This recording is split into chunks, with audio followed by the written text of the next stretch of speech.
Hey, welcome back to Milton Daily Homes. Chuck here. We have a list of, I think there's like 17 listings that span us through the whole weekend. So this Thursday we have the Milton buyer class coming up. That's the workbook, which you get free. There's no cost to attend. You just need to bring a food bank donation. And we go through anything from the 8 steps to buy a house. We go through some of the things that can go wrong. We go through rate traps and things to avoid when getting a mortgage, the 4 things lenders look at, how to beat other buyers to the best listings. We have a very detailed breakdown of renting versus buying, and we've got that upfront and ongoing. Every cost that you need that nobody tells you about, we tell you all of that at the Milton buyer class. New versus resale homes, we go into those things. How much should you put in an offer? What are the kinds of things that you should include in your offer to make sure you stay safe? So here's the page right here. So miltonbuyerclass.com will take you here. And so you can see the next class is this Thursday at 7 p.m. And some of the things that I just talked about are here plus more. One of the big fun things is the free government money that you may be entitled to as a first-time buyer. So if you're interested in that, just fill in the form here, and we'd be glad to have you here on Thursday. I think there's still a couple of seats left. And let's get started with today's list. So the first one up is 1380 Costigan, number 98, 389.9. And so if you remember from last week, we talked about how these units are set up as stacks. So you've got, this is the main floor of the upper unit, then you have the second floor, and then you've got your main level, and then you also have a basement. And it's kind of a neat setup because you can really live stair-free. It's one of the very few options out there that would allow someone who maybe is downsizing to do that. So on the main floor, you've got a kitchen plus an eat-in plus a family room. And then you also have a master bedroom too. And there's like 10 shots of the living area, 11. There we go. That's your, on shot number 12, we have a shot of the master bedroom.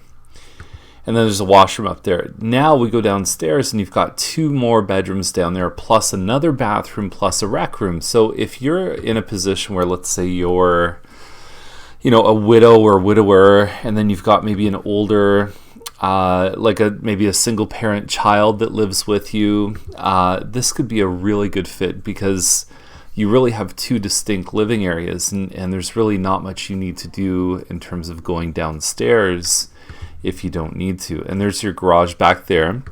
There is only 1 parking spot. There are times when we see these units with 1 or 2 additional parking spots valued at probably around $10,000 a piece.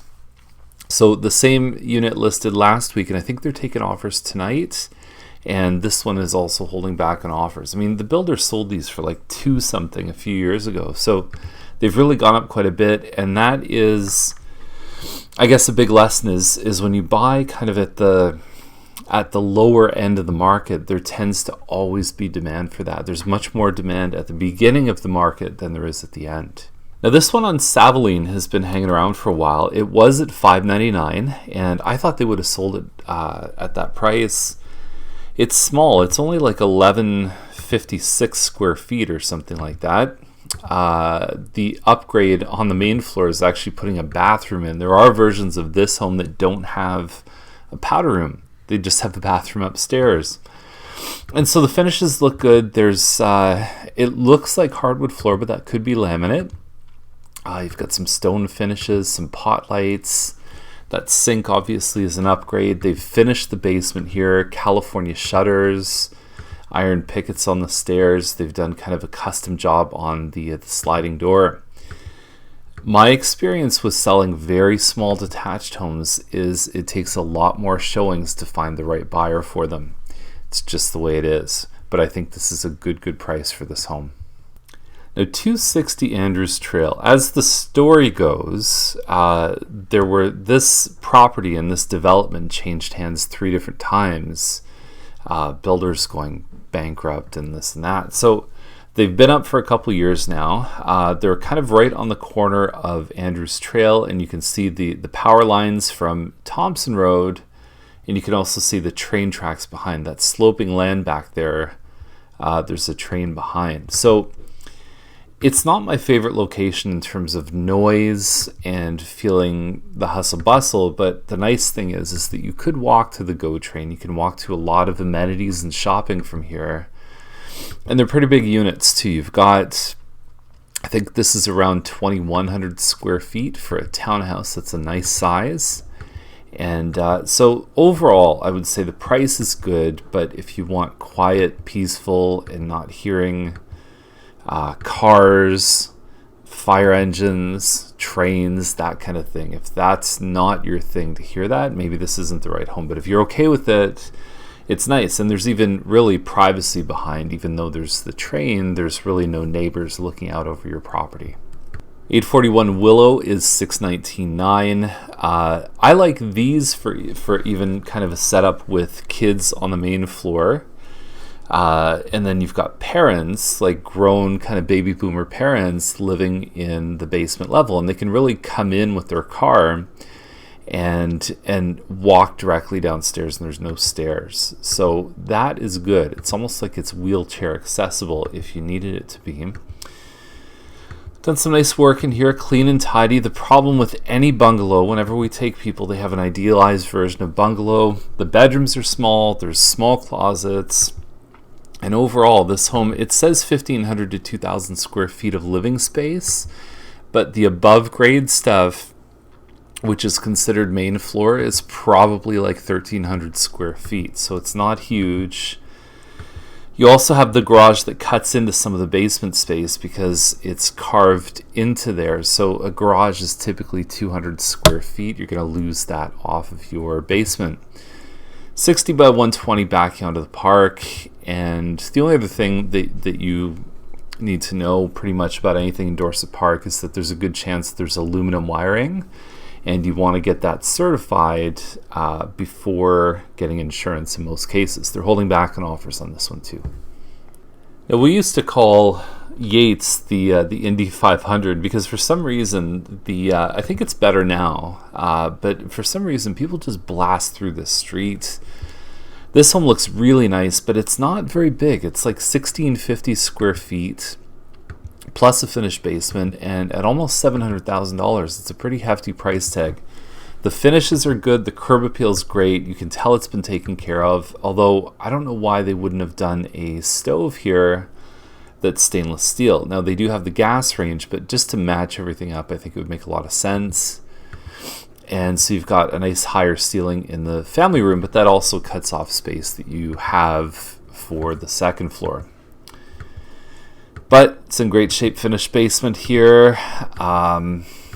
They might get it on kind of appeal, but for size, you can definitely find bigger homes for the same kind of price.